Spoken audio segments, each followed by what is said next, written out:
Sim, é sexta-feira.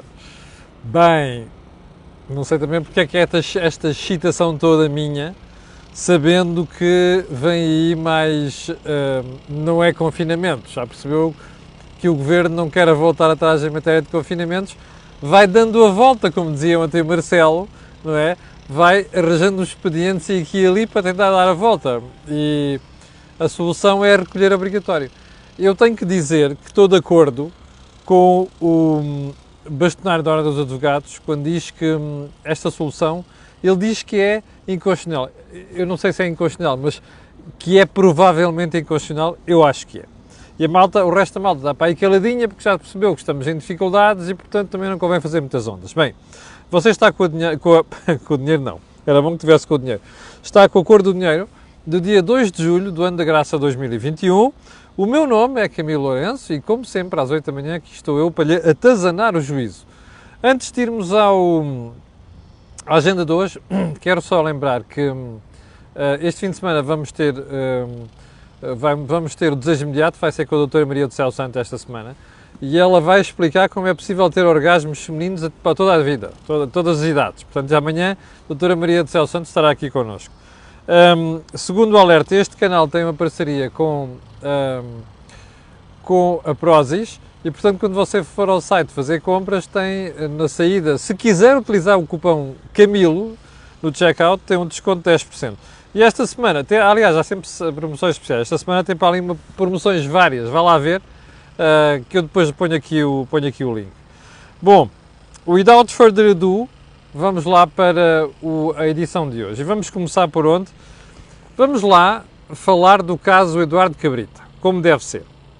Houve uma série de pessoas que me escreveram ontem a dizer assim: epá, você não acha que é um exagero estar aí a pedir a demissão do ministro porque entretanto se envolvido num acidente automóvel?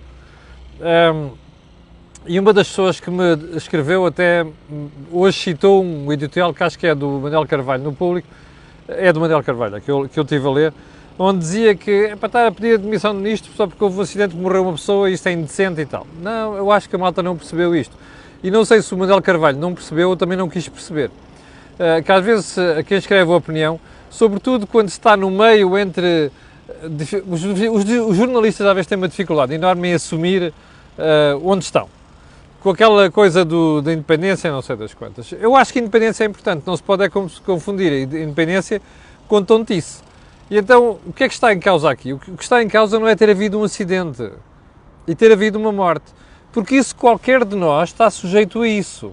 Está a entender? Espero que o Manuel Carvalho perceba isto.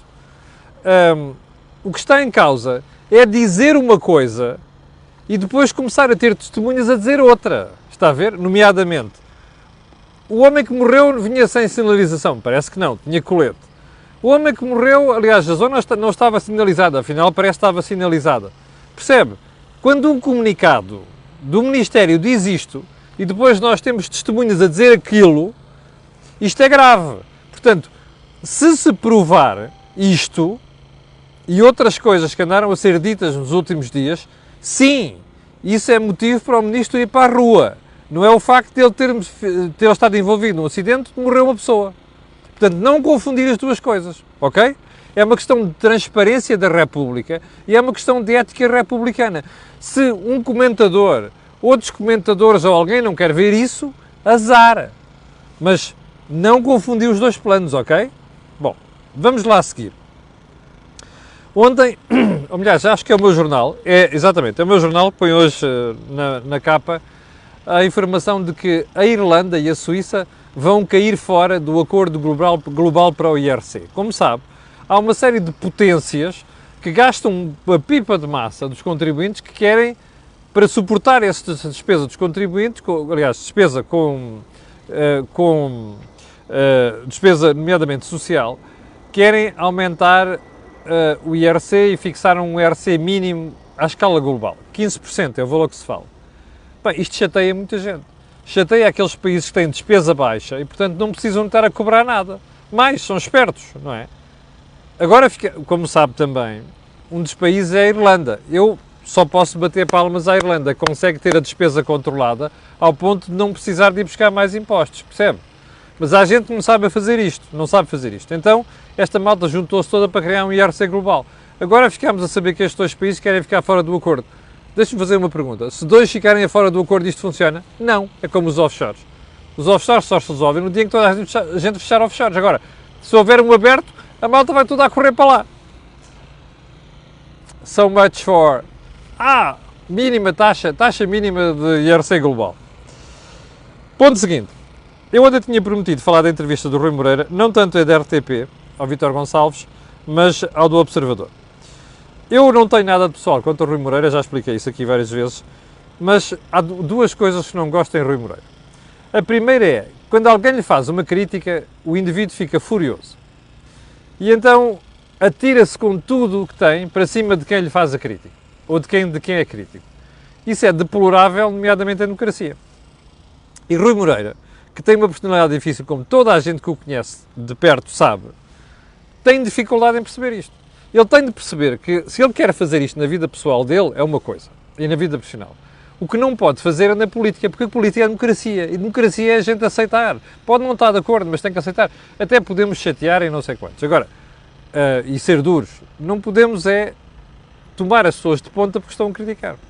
A segunda coisa que eu não gosto do Rui Moreira é que parece que todo mundo conspira contra ele. Esta história do Carlos Selminha é um bom exemplo.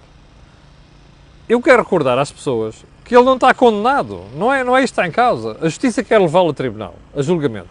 Pronto, se acha que tem razões para levar, deve levar. Agora, Rui Moreira não se pode esquecer que quem se pôs a jeito no caso de Selminha foi ele. Porque foi a atuação descuidada, no mínimo, que ele teve, que o levou àquele problema. Portanto, dito isto, eu sumarizo aquilo que me parece as duas entrevistas, nomeadamente a do Observador, que dá a sensação que, caramba, toda a malta conspira contra ele. Ponto seguinte. Você já percebeu porque é que os ingleses não quiseram a final da Champions lá em Inglaterra? Eu sei que a UEFA não tinha lá o City como primeira escolha, mas quando apareceram duas equipas inglesas, uma das perguntas que se fez à Inglaterra foi se queria lá a Champions, não quiseram. Já percebeu porquê? Porque eles têm lá jogos de oitavos de final, têm jogos de meias finais e têm a final. Não dava jeito nenhum estar a infectar a malta e ter a UEFA a mandar bocas. Aliás, a UEFA já está a mandar bocas quanto às meias finais e à final em Inglaterra. Está a perceber? Pode ser que a malta perceba alguma coisa como isto, nomeadamente os patecos cá e os tontos aqui do Burgo. Ponto seguinte, o PS, disse-lhe aqui ontem, deu a mão ao PCP na lei laboral. Nomeadamente num aspecto importante, que foi o próprio PS e o Governo que propuseram a alteração da lei laboral. E o período experimental passou de 90 para 180 dias. O Tribunal Constitucional, como sabe, chumbou. Eu acho que foi uma tontice, uma estupidez. Mas pronto, é o Tribunal Constitucional que decide, é o Tribunal Constitucional, paciência. Agora, o que é que fez o PS foi dar a mão ao PCP nesta matéria. Bom, eu sei que era uma disposição chumbada pelo Tribunal Constitucional. Mas já percebeu o quê? Havia outras propostas do PCP que o PS chumbou, e o PST também. Nomeadamente as 25 horas semanais. Então, não estou a perceber. Já que a malta é tão progressista, não é? Já que a malta é tão pró-sindicatos, tão pró-trabalhadores, porque é que não aprovam uma semana de trabalho de 35 horas ou de 25 horas? Lhes dava jeito. Já perceberam que iam provocar 30% de desemprego, é isso? Pois é, está a ver. Bem, esta história da lei laboral, que aos poucos o PS, o PCP e o Bloco têm vindo a dar cabo dela, as alterações que a Troika cá fez. Vá ver a entrevista do Álvaro Santos Pereira há uma semana, exatamente há uma semana aqui neste canal. Está lá tudo. A reforma da legislação laboral foi das coisas mais importantes que a Troika obrigou a fazer. E foi aquilo que proporcionou mudar muita coisa, nomeadamente no setor empresarial, no emprego, mas também nas exportações nos últimos anos. É isto que esta malta está a dar cabo de, aos poucos. Eu vou fazer a pergunta de ontem. A CIP já abriu a boca? O Business Roundtable Portugal já abriu a boca? Convém. É que se os patrões e as empresas não se atirarem ao ar, não é patrões, é empresas não se atirarem ao ar e fizerem oposição ao governo nestas porcarias, percebe? Podem ter a certeza que vão ser comidos de cebolada. E podem ter a certeza que o país daqui a uns anos vai pagar por isto. Bom, vamos então à agenda de hoje. Ponto prévio que eu gostava de colocar. Já reparou como certas pessoas só alegam doença, emergências ou urgência quando estão à rasca, desculpa a expressão, com a justiça e com as autoridades? Repara uma coisa, Ricardo Salgado, de repente, tem problemas de saúde. O Oliveira Costa, que já morreu, também tinha problemas de saúde. Depois até deixou a prisão para ir para casa. Ontem foi o João Berardo que, depois de ter sido ouvido pelo Ministério Público, se é que ele falou, não sei, pelo juiz Carlos Alexandre, também teve que chamar o INEM porque não se sentiu bem. É pá, caramba, que chatice, pá. Eu sei que nós não conhecemos aqui a vida privada das pessoas e não sabemos quantas vezes é que o INEM foi à casa do João Berardo. Mas porra! Estas coisas só acontecem quando... Desculpem-me a expressão. Mas estas coisas só acontecem quando a malta está com problemas com a justiça. Pá, problemas de saúde todos temos. Agora, que coincidência, pá! Hã? Que coincidência! Faites lá a liaison. Bom, então vamos lá, ponto 1. O Fisco, disse-nos ontem o Fisco, a Autoridade Tributária, disse-nos ontem o jornal Eco, mas isto está na Conta Geral do Estado, é só consultar a Conta Geral do Estado e você terá acesso a esta informação. O Fisco já não vai conseguir cobrar 7.400 milhões de euros de dívidas fiscais. Ou seja, elas existem, mas o Fisco já não pode ir lá buscar. Ora, isto é preocupante. Sabe quanto é que o Estado cobra anualmente em receita fiscal? Impostos, contribuições, mais ou menos 43 mil milhões de euros. Agora veja quanto é que isto representa. Mas para você ter uma ideia mais exata, deixe-me lá dar-lhe aqui um valor para você ter uma ideia. Só de IVA, neste total de 7.400 milhões, de IVA que já não se consegue cobrar, são 2,9 mil milhões de euros. Não percebo isto. Como é que IVA, que é um imposto fácil de detectar a fuga, não se cobra 2,9 mil milhões de euros? Depois o IRC, 1,4 mil milhões de euros. Também não percebo. Uma vez apurada esta matéria coletável, não sei como é que não se cobra isto. Bem, qual é o ponto importante aqui? É que isto é referente a 2020. Mas de 2020 para 2019, os incobráveis aumentaram mais 1.000 milhões de euros. Ouviu bem? De um ano para o outro, o acréscimo de dívidas que ficam incobráveis é de 1.000 milhões de euros. E isto é de bradar ao senhor que está lá em cima. Para quem acredita nisto. E porquê? Porque a gente fica com a sensação que só os que não conseguem mesmo safar-se disto, depois pagam, que é o contribuinte comum. O Idílio, o Alberto Tavares, de Santa Maria da Feira, obrigado pelas fogaças, Alberto Tavares, que na sexta-feira da semana passada, aproveito para dizer, está a ver, os outros é que pagam isto. Porque, reparem este pormenor, quanto mais alguns não pagarem, mais pagam os outros. Porquê? Porque a despesa essa não deixa de se fazer. Está a perceber? A despesa com RSIs, com Segurança Social, essa está lá. Com a saúde está lá. Portanto, nós temos que gastar. Ora, quando não pagam uns, pagam outros. Epá, desculpem, mas isto é uma tremenda injustiça. Eu sei que até temos que dar algum crédito ao Fisco e à Autoridade Tributária e que a culpa toda não é deles. Porque o Fisco até devia ter mais meios para fazer a sua função. Agora, será que para os governos dá jeito que o Fisco não tenha todos os meios para acontecerem coisas destas? Não sei. Agora, que a classe política devia olhar para isto, devia, porque é uma injustiça para com quem paga. E quem não deixa de ir lá e entregar o dinheiro ao Fisco, quando o Fisco diz, você deve isto. Está a ver? Bom, vamos seguir para bingo.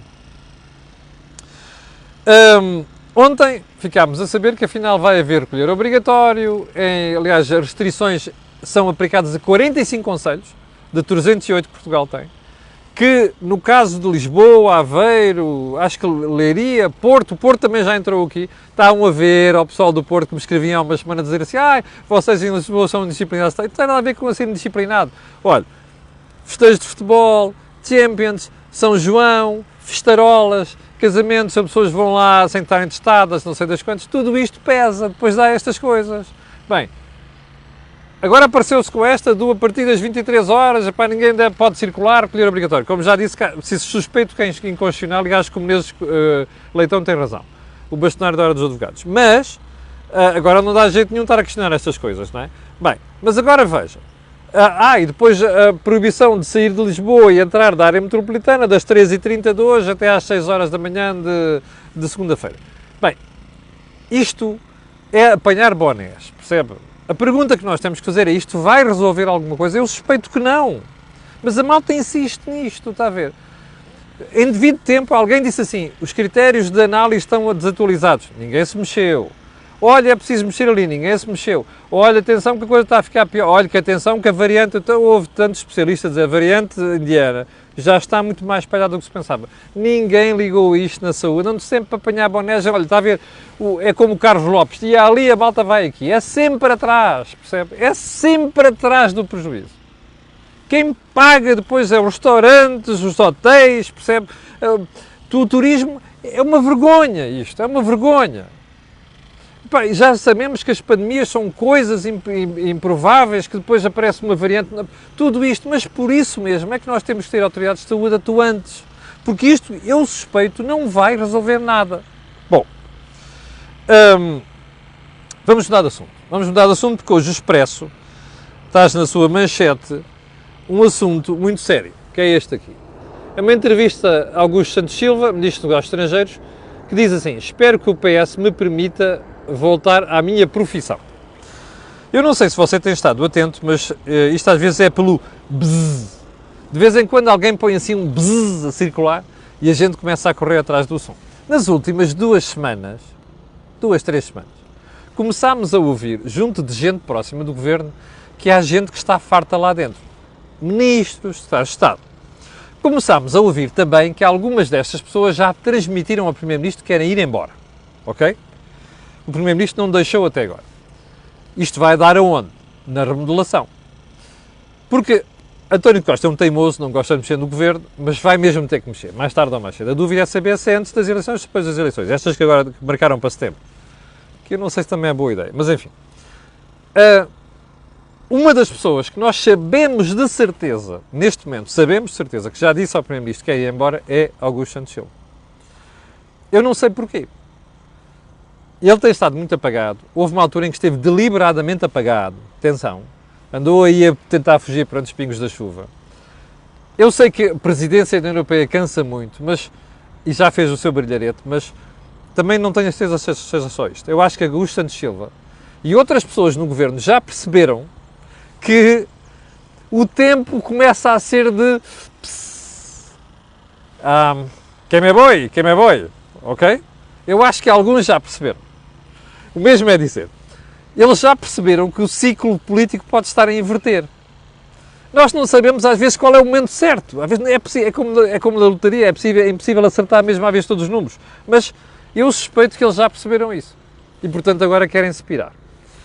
Bem, isto é muito mau sinal para António Costa. É muito mau sinal para o Governo, porque começa a revelar desagregação dentro do Governo. Aliás, os disparates dos últimos meses só têm uma razão de ser. Estas coisas. E vou-lhe dizer mais. Não for a presidência portuguesa da União Europeia e a necessidade de cerrar fileiras por causa do último confinamento, e esta brincadeira já teria acontecido mais cedo. Percebe? Portanto, isto aqui apenas fez um delay, um atraso. Bom, onde é que isto nos deixa? Não é fácil prever. Há uma coisa que sabemos, vai haver uma remodelação. Há outra coisa que sabemos, provavelmente isto vai levar com que outros pesos pesados do Governo também se queiram pôr ao fresco. Há outra coisa que sabemos, duvido seriamente, quando isto, se o pessoal começar a cheirar, il naso, não é? Começar a cheirar a fim de ciclo, vai ser difícil António Costa ir buscar gente competente para o Governo. Lembra-se de Cavaco no segundo mandato? É um bom exemplo. Mas António Costa tem um círculo muito restrito.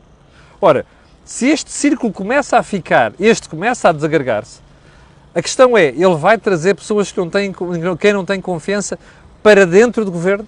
Bom, isto pode ser o início de uma alteração, e uma alteração importante naquilo que é a forma como o país percepciona a qualidade do Governo. E como percepciona uma série de disparates que estão a ser feitos. Aguardemos, que eu acho que vem aí coisa da grossa. Bem, ponto seguinte, o JN de hoje diz que a Polícia Judiciária está a investigar outros 25 grandes devedores da Caixa de Depósitos. Pá, Deus Nosso Senhor nos acuda. Eu espero que a PJ não vai investigar todos, porque entre os grandes vendedores da Caixa há gente séria, ok? Há gente que pediu dinheiro com garantias, até com avalos pessoais. E há gente que pediu dinheiro e está a pagar, e outros que não vão pagar, vão pagar, está bem? Espero que não vão todos. Isto aqui, sabe o que é que cheira? Isto cheira à malta que andou a, percebe, andou-se a descuidar nas investigações e agora rapidamente manda umas atuardas para os jornais. Mas tem algum sentido dizer que os meus 25 milhões de devedores... Espera aí, nem todos os 25 milhões de devedores são desonestos. Nem com todos esses 25 devedores houve incúria na atribuição de crédito por parte da Caixa Geral de Depósitos. Vamos lá ter juízo, ok? Faça-me um favor. Não vão aos 25, aos rapazes da Justiça, ok? Vão aos 5 ou 6. Chega! Está a perceber? Vão àquele relatório. Olhem para aquela comissão de inquérito ao Novo Banco e outros, não é? E vão ver onde é que estão ali 5 ou 6 nomes. Vão atrás desses, rapazes. Chega! Não é preciso tirar-nos aqui areia para os olhos 25 devedores. Pá, bullshit. Bom, ponto seguinte. Uma reflexão que eu tenho para fazer, porque estamos sexta-feira, não estamos sexta-feira e já vamos com 21 minutos. Vamos lá ver se a gente se entende. Operação Marquês. Operação Furacão, que antecedeu o de Marquês, lembra-se? O que é que a gente aprendeu com estas operações? Você é capaz de me dizer? Bem, o que é que nós estamos a aprender agora? Você é capaz de me dizer? Eu vou-lhe confidenciar uma parvoíce minha. Estamos em 2021. Se daqui a 10 anos aqui estivermos, ok? Em 2031, eu cheiro-me que vamos ter mais uma Operação Marquês. Cheira-me. Pode ser que eu esteja enganado, pode. Mas cheira-me. Eu sei que as regras mudaram nos últimos tempos, se apertou muito mais, mas cheira-me que ainda vamos ter mais coisas do género. Porque há coisas que vão aparecendo que mostram que nós não aprendemos muito bem as lições. Bem, e eu vou deixar o resto dos assuntos para a próxima semana, não são muitos, já consegui matar uma série deles hoje. 7.700 pessoas em direto, quero agradecer a sua paciência, quero pedir a estas pessoas e outras que vão ver aquilo que peço sempre, que é colocarem um gosto e fazerem partilha nas redes sociais, e também já percebeu porquê. Aquilo que houve aqui, não houve em mais sítio nenhum. E é por isso que eu lhe desejo um grande fim de semana. Ainda vamos pôr aqui online este fim de semana um Deals on Wheels. E na segunda-feira às 8 da manhã eu estarei aqui consigo. Não esqueça do desejo imediato da manhã. Tenham um grande fim de semana e até segunda-feira às 8. Com licença.